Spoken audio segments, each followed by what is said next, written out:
Hello, and welcome to another live chapter reading of Trentino, Book 3 of Masters of the Consulate by Sylvia Black, as presented by Itsy Bitsy Book Bits. Chapter 1, Trentino. I take stock of the various holsters and sheaths hanging in my closet, selecting a suitable collection for the evening, pulling on the dual-sheathed cross-chest holster, snugging the buckle into place before strapping another to my thigh and one to my forearm. The job should be easy. Get the information we need from Lazarus and return him to the syndicate. But nothing is ever as easy as it sounds. Too many factions are vying for position into the underworld, trying to replace us, the vampires who have moved up the social hierarchy over the last few centuries. And keeping our captives secured may not be as straightforward as we would like if the syndicate is coming for him. There can be no mistakes. No one takes from our kind and gets away with it in the end.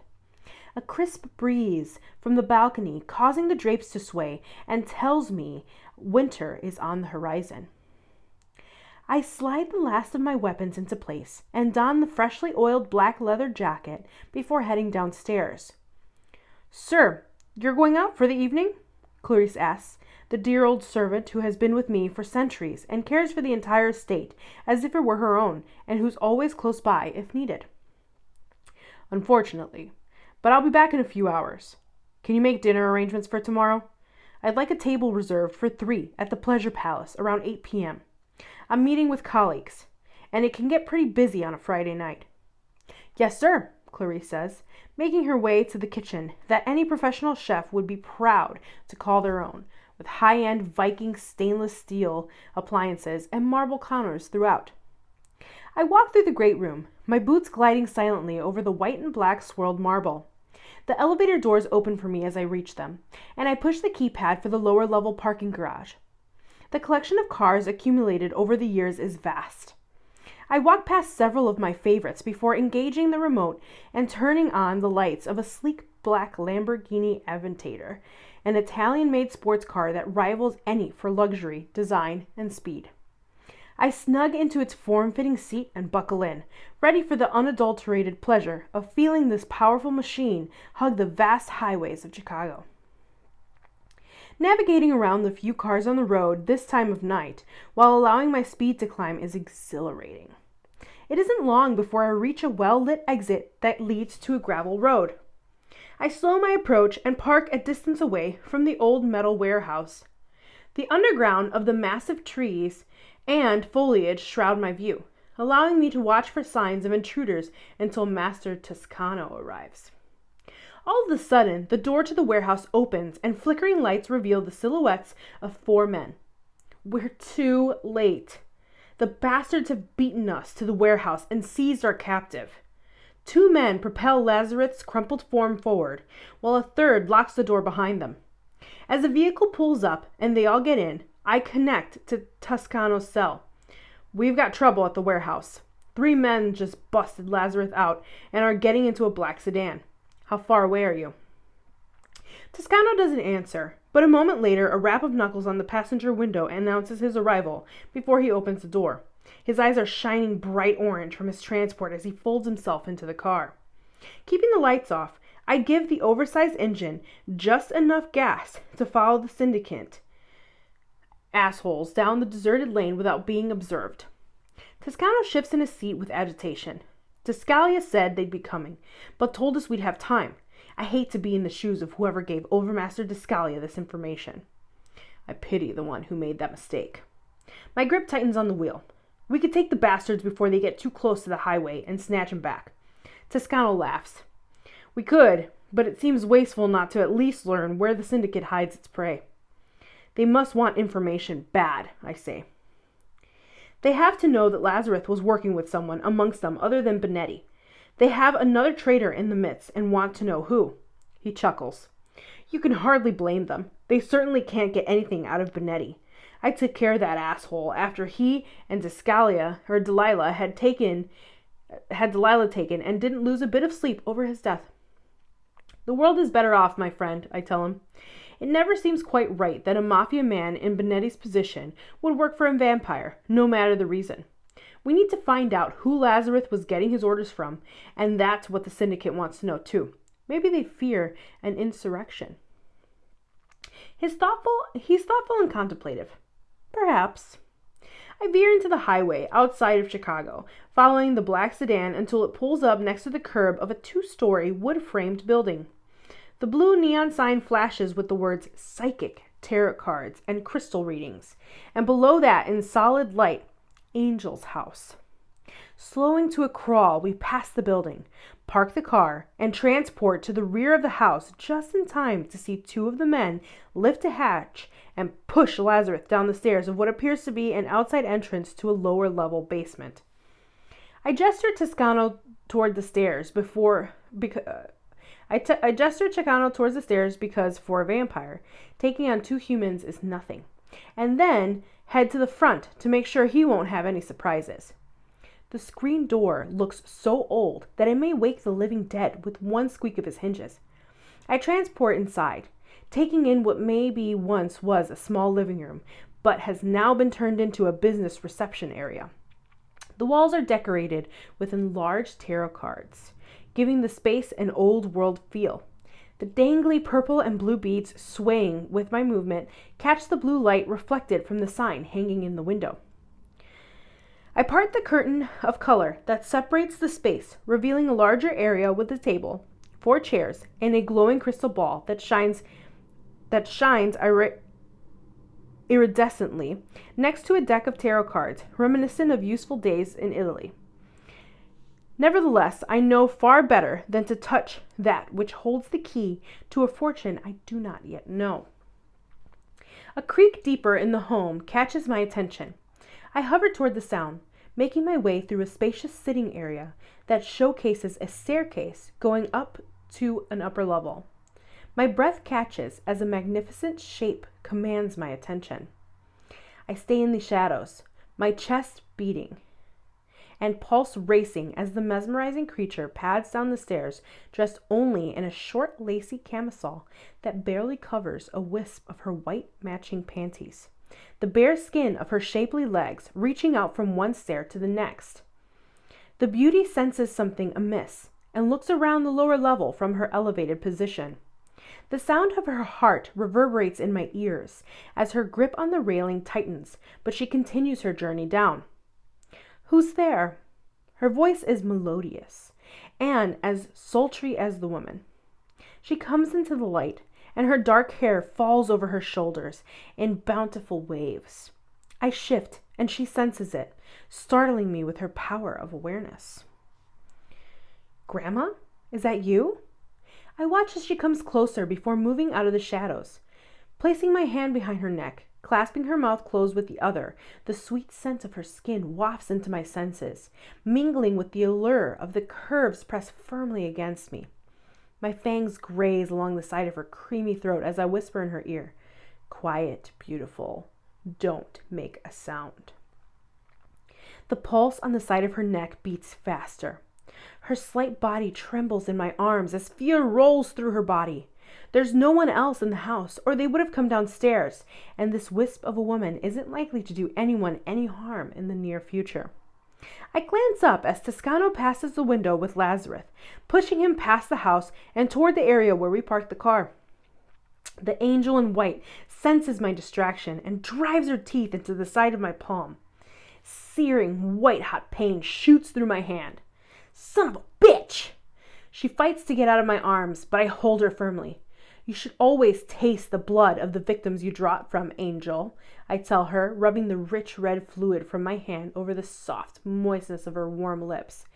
"Taste it with your tongue."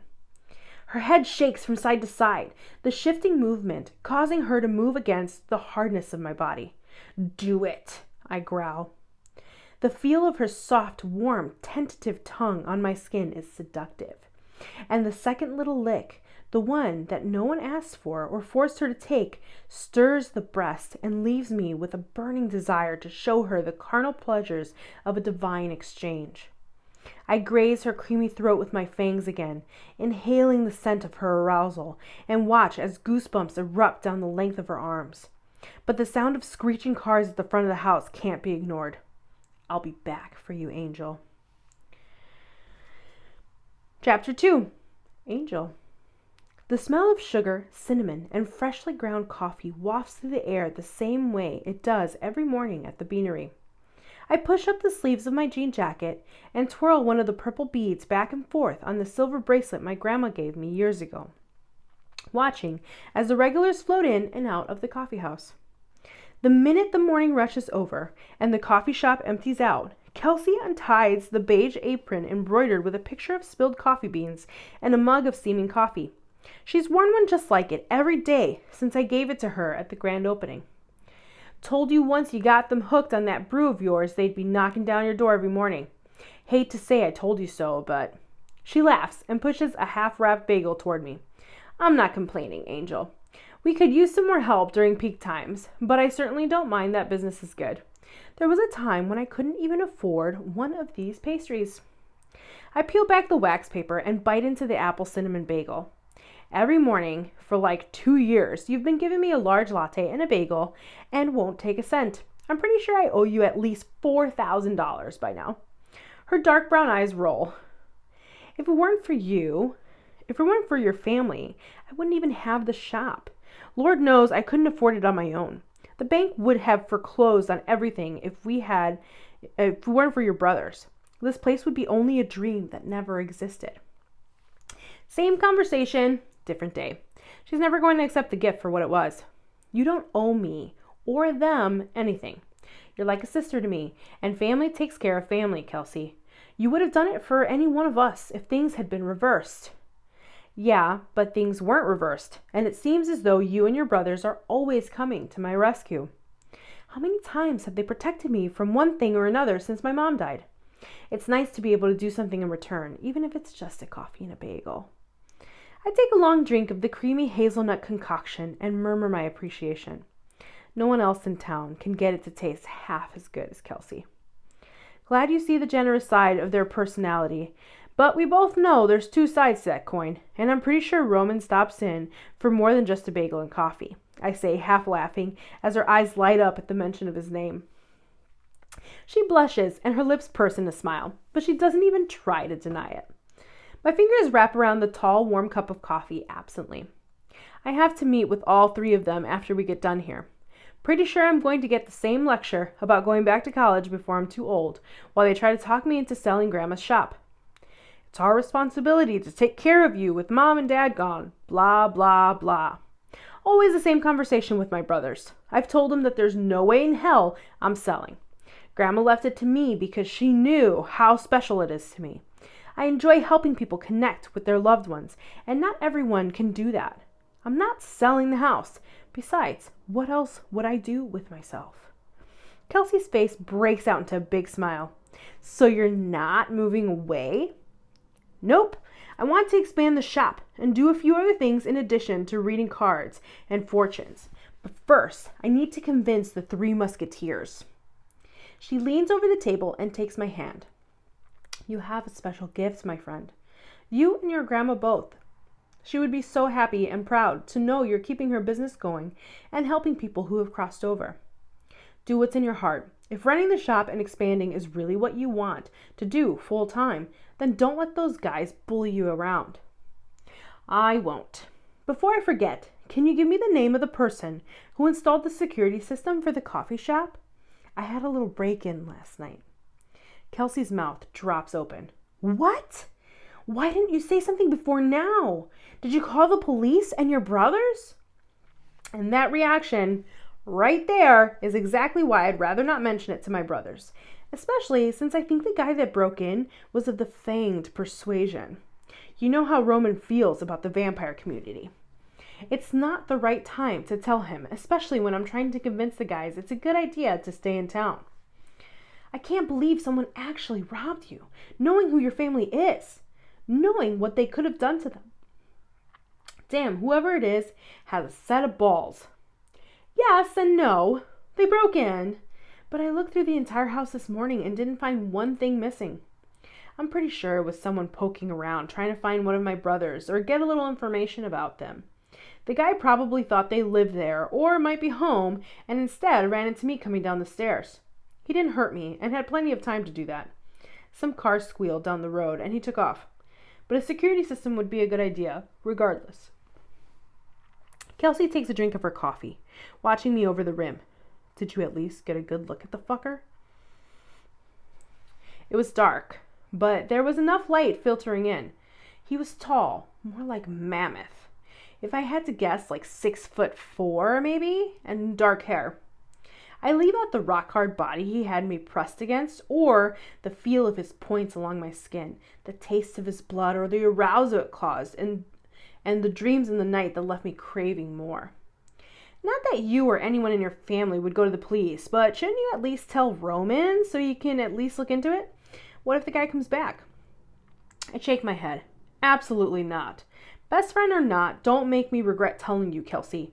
If Roman finds out, I'm going to know exactly who ratted me out.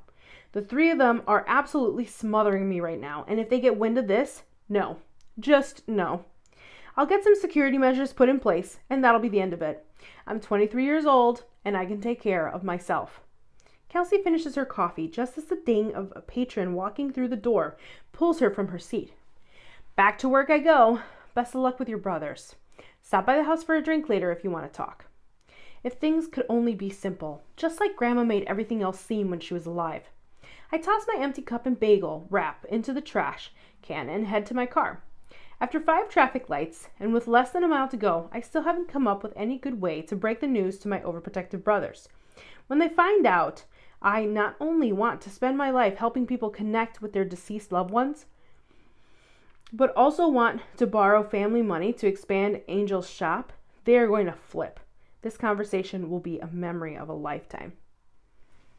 That's all for today. I hope you enjoyed the reading. Good night.